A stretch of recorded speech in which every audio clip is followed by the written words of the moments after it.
ചായ എടുത്തടാ. നമ്മുടെ പതിവ് കേട്ടോ. ആൾക്ക് കുറച്ച് മധുരം കൂട്ടിട്ട് കൊടുക്കുക. ആൾക്ക് പഞ്ചാരയുടെ ചെറിയ അസുഖമുണ്ട്. അവന് പണ്ടേ ലേശം മധുരം കൂടുതലുള്ള ആളായില്ലേ. അല്ല, നമ്മുടെ ചെറുപ്പത്തിലെ പെരുന്നാളും എല്ലാവർക്കും ഓർമ്മയുണ്ടാ? ഓർമ്മയുണ്ട്. ഒരു ചായ എടുത്തതിനാ പോത്തിറച്ചി, കൊള്ളപ്പവും നാടൻ കോഴി, ചപ്പവും പച്ചപ്പം, കുയ്യപ്പവും. പഴയ കാലത്ത് അമ്പ് വല്ലവർക്കും ഓർമ്മയുണ്ടാ? അമ്പ്, കൊട, വാദ്യം, അതിലിപ്പൊ കഴിഞ്ഞ പോലെ തോന്നണം കേട്ടാ. നമുക്കൊക്കെ പെരുന്നാൾ കൂടാനായിട്ട് അപ്പൻ്റെ കൂടെയും മക്കളുടെ കൂടെയും പേരക്കുട്ടികളുടെ കൂടെയൊക്കെ ആഘോഷിക്കാൻ ഒരു ഭാഗ്യം കിട്ടി. ഭാഗ്യം തന്നെ. നമ്മുടെ പേരക്കുട്ടികളൊക്കെ പൊളിയാട്ടാ.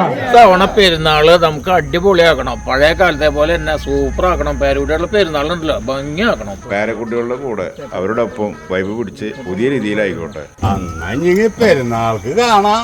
ഒരു 19 വയസ്സായി എണീറ്റ് നടക്കാൻ പാകത്തില്ലാതെ കസേരയും ഇങ്ങനെ കിടക്കുമ്പോണ്ടല്ല പിള്ളേര് എന്ത് അലമ്പ് കഴിച്ചാലും നമുക്ക് സങ്കടം തോന്നരുത്. ഞങ്ങൾക്ക് ഇത് ചെയ്തു